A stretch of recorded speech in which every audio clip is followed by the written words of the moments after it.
suppose the independent variable are R, F, W और क्या था S, ये भी है, ये मीडिएशन का जॉब से ये मीडिया, चलो खैर इस वक्त सारे डाल दें, कोई ऐसी बात नहीं।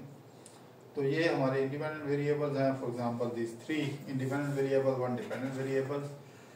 ये स्टैट्स में जाके हम ये estimate model R square change वगैरह, आर स्क्वायर चेंज हम उस वक्त देते हैं जब आपने 2 मॉडल एस्टिमेट करने हो, तो एक मॉडल से दूसरे मॉडल में जब जाते हैं तो आर स्क्वायर में क्या चेंज आई है उस वक्त करते हैं। For example if you have initially included 3 independent variable and then you add 1 more, तो आर स्क्वायर में कितनी चेंज आई है वो देखते हैं। उससे पता चलता है कि जो नया वेरिएबल है what is the contribution of the additional variable in the model. तो पार्ट पार्शियल कोरिलेशन, ये कोलिनियरिटी डायग्नोस्टिक, ये सारी ये जो है इसको अभी हम नहीं कर रहे हैं। कंटिन्यू करें। इसमें जो इम्पोर्टेंट चीज़ है वो है सेव, जो एस पे जो ई व्यूज में सॉरी जो हमें एक्सेल में वो करनी पड़ती है मैनुअली, तो इसको सेव के ऑप्शन में जाके ये अनस्टैंडर्डाइज, इसमें ये रेजिजुअल अनस्टैंडर्डाइज, क्योंकि रेजिजुअल से लिखा हुआ था ना, म्यू लिखा हुआ था ना, म्यू स्क्वायर, जो इसी से वेरिएंस निकालना है, वेरिएंस निकाल, तो अनस्टैंडर्डाइज को हम सेव कर लेते हैं और इसको यहाँ पे कंटिन्यू, और इसको मैं ओके कर देता हूँ। अब ये हमारे जो रिजल्ट्स एंड डाटा फाइल है, इसमें आप देखेंगे a new variable has been created, control D, इसको एंड पे जाएंगे तो ये ऊपर ये वेरिएबल ये नया जनरेट हुआ है, इसको रेसिजुअल कहते हैं। अब वो जो जितने मॉडल थे हेटेरोजिगोसिटी टेस्ट के, उसमें अब इसका उसमें है ये रेसिजुअल का स्क्वायर उन्होंने रिग्रेस किया हुआ था, या एब्सोल्यूट वैल्यू, तो ये कैसे कैलकुलेट होगी वो इस तरह हम जाते हैं, ये ट्रांसफॉर्म के बाद कंप्यूट वेरिएबल, और यहाँ पे हम लिखते हैं यू का स्क्वायर, म्यू का स्क्वायर, और ये कैसे आएगा, ये इधर आएंगे और इसमें से जो नया वेरिएबल जनरेट हुआ है जिसको ये अनस्टैंडर्डाइज को, इसको यहाँ पे शिफ्ट कर देंगे और इसको हम रेज टू पावर 2 कर देंगे, ये स्क्वायर हो जाएगा इसका, ठीक है। तो ये स्क्वायर किया, ओके किया, एक्सप्रेशन एंड अनएक्सपेक्टेडली, अच्छा क्या है अनएक्सपेक्टेशन है जी, इसको ये ले लिया, अगर हम इसको यूँ करते हैं तो फिर ये क्या कहता है, लेता है स्क्वायर, नहीं, अच्छा तो फिर क्या करें, मल्टीप्लाई करें,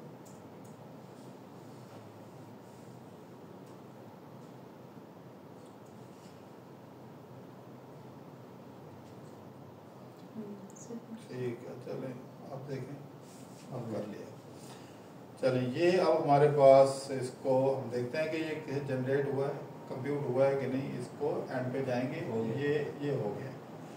अब इसको जो है हमने वो ये जो हमने पहले रिग्रेशन रन की हुई है उसी में जाएंगे, ये लीनियर रिग्रेशन हमने ये वेरिएबल्स है ना इंडिपेंडेंट वेरिएबल, इनको उसी तरह रखेंगे, डिपेंडेंट वेरिएबल को बाहर करेंगे और नया डिपेंडेंट वेरिएबल आपका यू स्क्वायर, ये इसको यहाँ पे शिफ्ट करेंगे और उसके बाद हम इसमें आपने लिखा हुआ है सेव, उसको ऑफ कर दें कहीं वो, क्योंकि वो फिर दोबारा से कैलकुलेट होना शुरू हो जाएगा, इसको ऑफ कर दें और इसको हम ओके करते हैं। अब ये जो नए रिजल्ट्स हैं ये हमें बताएंगे कि हेटेरोजिगोसिटी है या नहीं। कहाँ से पता चलेगा? एनोवा से।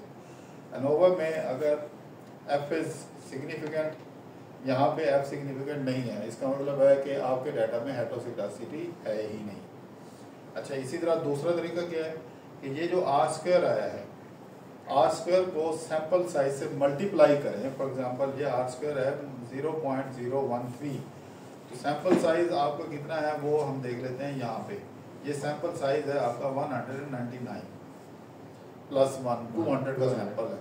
तो जब आप इसको ये 200 से मल्टीप्लाई करेंगे 0.013, अगर ये 5 से ज्यादा आता है, इधर करके देखें 0.013 मल्टीप्लाई बाई 200, कितना आंसर आता है?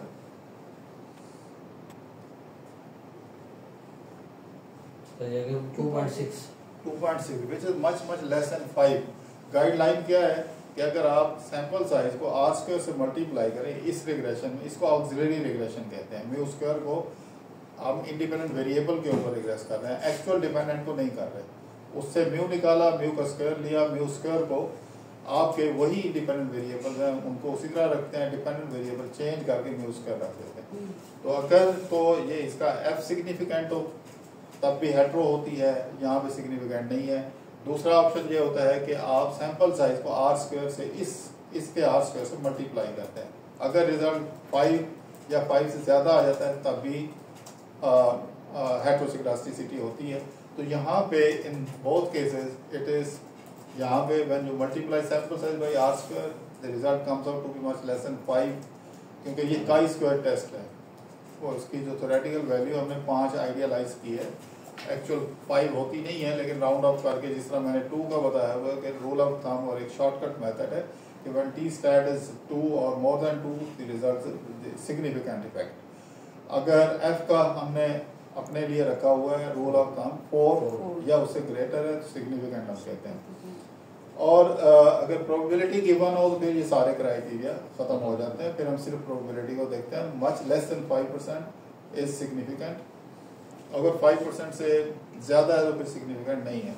और दूसरा मैंने बताया कि काई स्क्वायर टेस्ट यानी सैंपल साइज को when you multiply R square and result is 5 और मोर देन 5 तो हम कहते हैं सिग्निफिकेंट। लेकिन यहाँ पे हमारे केस में it is much much less than 5, बल्कि उसका आधा है, हाफ है तकरीबन।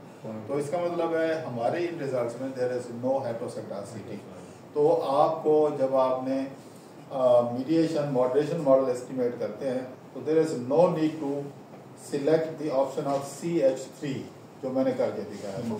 Just to check the heteroscedasticity we just to remove the heteroscedasticity and in order to produce authentic and robust results we need to check CH3। लेकिन आपके इसमें हमने टेस्ट कर लिया रिग्रेशन में, there is no heteroscedasticity आपके data में। ये एक तो ये है।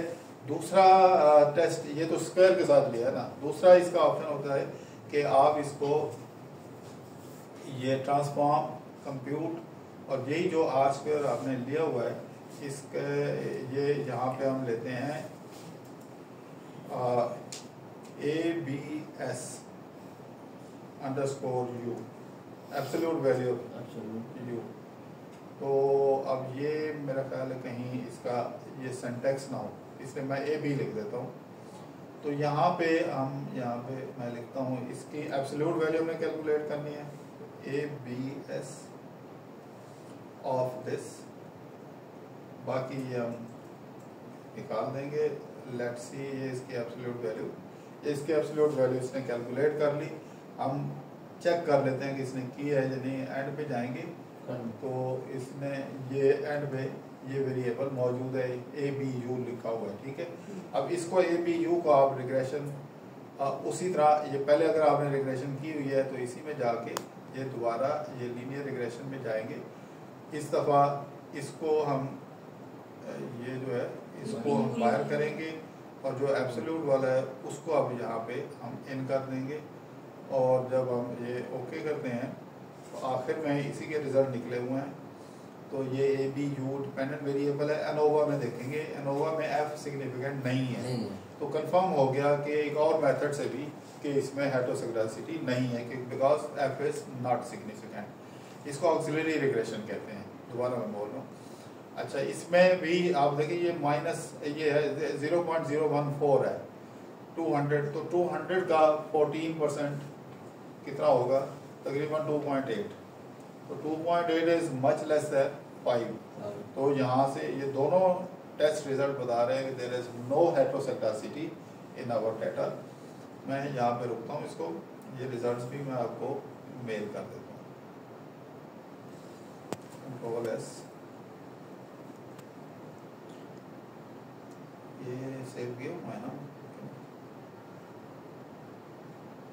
इसको मैं किया हुआ है, मैं वही कॉपी जो है ना उसको मैं मेल कर देता हूँ। वीडियो